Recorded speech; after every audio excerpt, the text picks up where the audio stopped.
पुरीदास या कवि कर्णपुर कविता एक भगवत वस्तु है जिसके हृदय में कमनीय कविता करने की कला विद्यमान है।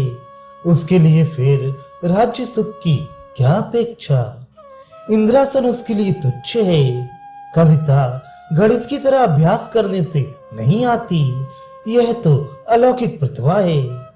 किसी भाग्यवान पुरुष को ही पूर्व जन्मों के पुण्यों के फल स्वरूप प्राप्त हो सकती है। कवि क्या नहीं कर सकता, जिसे चाहे अमर बना सकता है, जिसे चाहे पाताल में पहुंचा सकता है। भोज विक्रम जैसे अरबों खरबों नहीं असंख्यों राजा हो गए, उनका कोई नाम क्यों नहीं जानता? इसलिए कि वे कालिदास जैसे कविकुल चूड़ामणि महापुरुष के श्रद्धाभाजन नहीं बन सके। थोड़ी देर के लिए भगवान रामकृष्ण के अवतारी पने की बात को छोड़ दीजिए। सामान्य दृष्टि से वे केवल अपने प्रचंड दोर्दंड बल के कारण बलि नहीं बन सके। वाल्मीकि और व्यास ने उन्हें बलि और वीर बनाया। तभी तो मैं कहता हूँ कवि ईश्वर है, अचतुर्भुज विष्णु है, एक मुख वाला ब्रह्मा है और दो नेत्र वाला शिव है। कवि वंद्य है, पूज्य है, आदरणीय और सम्मानीय है। कवि के चरणों की वंदना करना ईश्वर की वंदना के समान है। कविता रूप से श्री हरि ही उसके मुख से भाषण करते हैं, जिसे सुनकर सुकृति और भाग्यवान पुरुषों का मन मयूर पंख फैलाकर नृत्य करने लगता है और नृत्य करते करते अश्रु विमोचन करता है। उन अश्रुओं को बुद्धि रूपी मयूरी पान करती है और उन्हीं अश्रुओं से आह्लाद रूपी गर्भ को धारण करती है, जिससे आनंद रूपी पुत्र की उत्पत्ति होती है। वे पिता धन्य हैं जिनके घर में प्रतिभाशाली कवि उत्पन्न होते हैं। ऐसा सौभाग्य श्री शिवानंद सेन जैसे सुकृति, साधु सेवी और भगवत भक्त पुरुषों को ही प्राप्त हो सकता है, जिनके कवि कर्णपुर जैसे नैसर्गिक प्रतिभा संपन्न कवि पुत्र उत्पन्न हुए।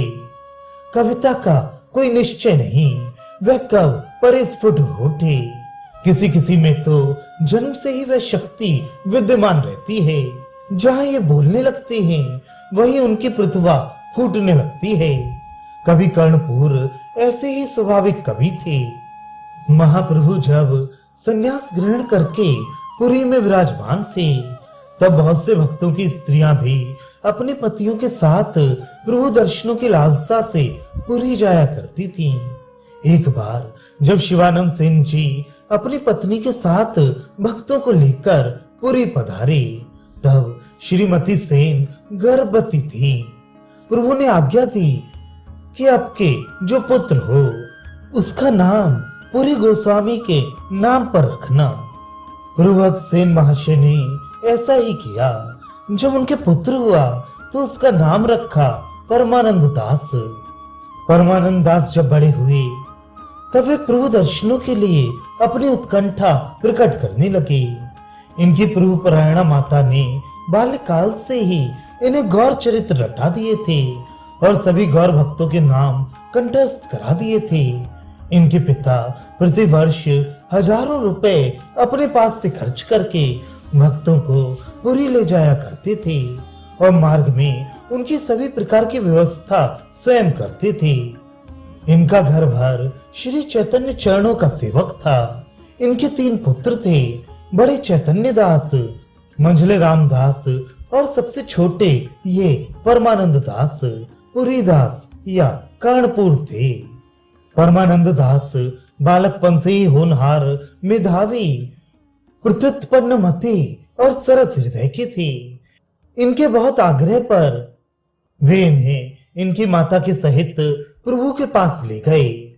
वैसे तो प्रभु ने इन्हें देख लिया था, किंतु सेन इन्हें एकांत में प्रभु के पैरों में डालना चाहते थे।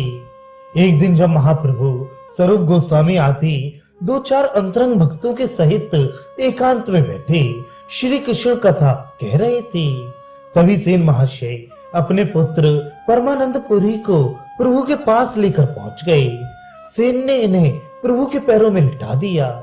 ये प्रभु के पैरों में लेटे ही लेटे उनके अंगूठे को चूसने लगे, मानो वे प्रभु पाद पद्मों की मधुरमा को पी रहे हो।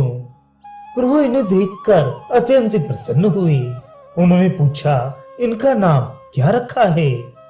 धीरे से सेन महाशय ने कहा, परमानंद दास। प्रभु ने कहा, यह तो बड़ा लंबा नाम हो गया, किसी से लिया भी कठिनता से जाएगा, इसलिए पुरीदास ठीक है। ये कहकर वे बच्चे के सिर पर हाथ फेरते हुए प्रेम से कहने लगे, क्यों रे पुरीदास, ठीक है ना तेरा नाम? तू पुरीदास ही है ना? बस उस दिन से ये परमानंद दास की जगह पुरीदास हो गए। एक बार सेन इन्हें फिर लेकर प्रभु के दर्शनों को आए। तब प्रभु ने इन्हें पुचकार कर कहा, बेटा पुरीदास, अच्छा कृष्ण कृष्ण कहो। किंतु पुरीदास ने कुछ भी नहीं कहा। तब तो प्रभु बहुत आश्चर्य में रह गए। पिता भी क्या कहकर हार गए।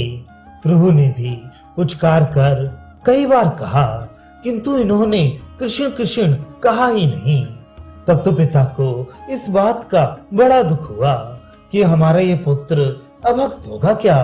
अभक्त पुत्र से तो बिना पुत्र के ही रहना अच्छा।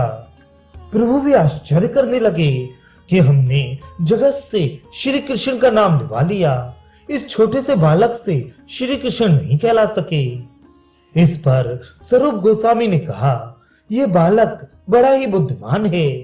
इसने समझा है कि प्रभु ने हमें मंत्र प्रदान किया है, इसलिए अपने इस इष्ट मंत्र को मन ही मन जप रहा है। मंत्र किसी के सामने प्रकट थोड़े ही किया जाता है। इस बात से सभी को बड़ा संतोष हुआ। एक दिन जब इनकी अवस्था केवल 7 ही वर्ष की थी, तब सेन महाशय इन्हें प्रभु के समीप ले गए। प्रभु ने पूछा, कुछ पढ़ता भी है ये? सेन ने धीरे से कहा, अभी क्या पढ़ने लायक है, ऐसे ही थोड़ा बहुत कुछ खेल करता रहता है। प्रभु ने कहा, पुरीदास, अच्छा बेटा कुछ सुनाओ तो सही। इतना सुनते ही 7 वर्ष का बालक स्वयं ही इस स्वरचित श्लोक को बोलने लगा कि जो वृंदावन की रमणियों के कानों के नील कमल, आंखों के अंजन, वक्ष स्थल की इंद्रनील मणि एवं समस्त आवरण रूप हैं, उन भगवान हरि की जय हो। 7 वर्ष के बालक के मुख से ऐसा भावपूर्ण श्लोक सुनकर सभी उपस्थित भक्तों को परम आश्चर्य हुआ। इसे सभी ने प्रभु की पूर्ण कृपा का फल ही समझा। तब प्रभु ने कहा, तेने सबसे पहले अपने श्लोक में व्रजांगनाओं के कानों के आभूषण का वर्णन किया है, अतः तू कवि होगा और कर्णपुर के नाम से तेरी ख्याति होगी। तभी से ये कवि कर्णपुर हुए। वे महाप्रभु के भावों को भली भांति समझते थे। सच्चे सुकवि से भला किसी के मनोभाव छिपे रह सकते हैं। ये सुकवि थे। इन्होंने अपनी अधिकांश कविता श्री चैतन्य देव के ही संबंध में की है। इनके बनाए हुए आनंद वृंदावन चंपू, अलंकार कौस्तुभ अलंकार, श्री चैतन्य चरित काव्य, श्री चैतन्य चंद्रोदय नाटक और गौर गणोद्देश दीप का प्रवृत्ति ग्रंथ मिलते हैं। इनका चैतन्य चरित महाकाव्य बड़ा ही सुंदर है। चैतन्य चंद्रोदय नाटक की भी खूब ख्याति है। गौर गणोद्देश दीपिका में इन्होंने श्री कृष्ण की लीला और श्री चैतन्य की लीलाओं को समान मानते हुए यह बताया है कि गौर भक्तों में से कौन कौन भक्त श्री कृष्ण लीला की किस किस सखी के अवतार थे। इसमें रूप, सनातन, रघुनाथ दास आदि सभी गौर भक्तों को भिन्न भिन्न सखियों का अवतार बताया गया है। बड़ी विशाल कल्पना है। कभी प्रतिभा ही जो ठहरी, जिस ओर लग गई उसी ओर कमाल करके दिखा दिया।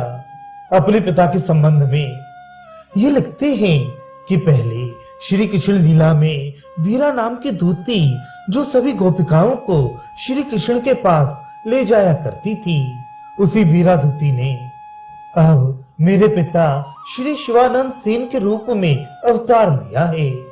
इसी प्रकार सभी के संबंध की इन्होंने बड़ी सुंदर कल्पनाएं की हैं। धन्य है ऐसे कवि को और धन्य है उनकी कमनीय काव्यामृत को, जिसका पान करके आज भी गौर भक्त उसी चैतन्य रूपी आनंद सागर में खिलौने करते हुए परमानंद सुख का अनुभव करते हैं।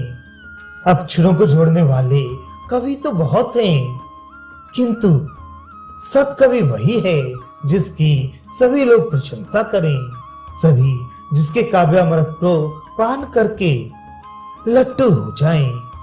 एक कवि ने कवि के संबंध में एक बड़ी ही सुंदर बात कही है। वैसे तो बोलने चालने और बातें बनाने में जो औरों की अपेक्षा कुछ व्युत्पन्न मत के होते हैं, ऐसे कवि कहलाने वाले महान भाव घर घर मौजूद हैं। अपने परिवार में जो लड़की थोड़ी सी भी सुंदरी और गुणवती होती है, उसी की कुल वाले बहुत प्रशंसा करने लगते हैं, क्योंकि उसके लिए उतना बड़ा परिवार ही संसार है। ऐसे अपने ही घर में कवि कहलाने वाले सज्जनों की गणना सुकवियों में थोड़ी ही हो सकती है। सच्चा सुकवि तो वही है जिसकी कमनीय कविता अज्ञात कुल गोत्र वाले कला कोविदों के मन को भी हठात अपनी ओर आकर्षित कर ले। उनकी वाणी सुनते ही उनके मुखों से वाह वाह निकल पड़े। जैसे कला कलाप में कुशल वरांगना के कुल गोत्र को ना जानने वाले पुरुष भी उसके गायन और कला से मुग्ध होकर स्वयं ही उसकी ओर खिंचे से जाते हैं। ऐसे सुकवियों के चरणों में हमारा कोटि कोटि प्रणाम है।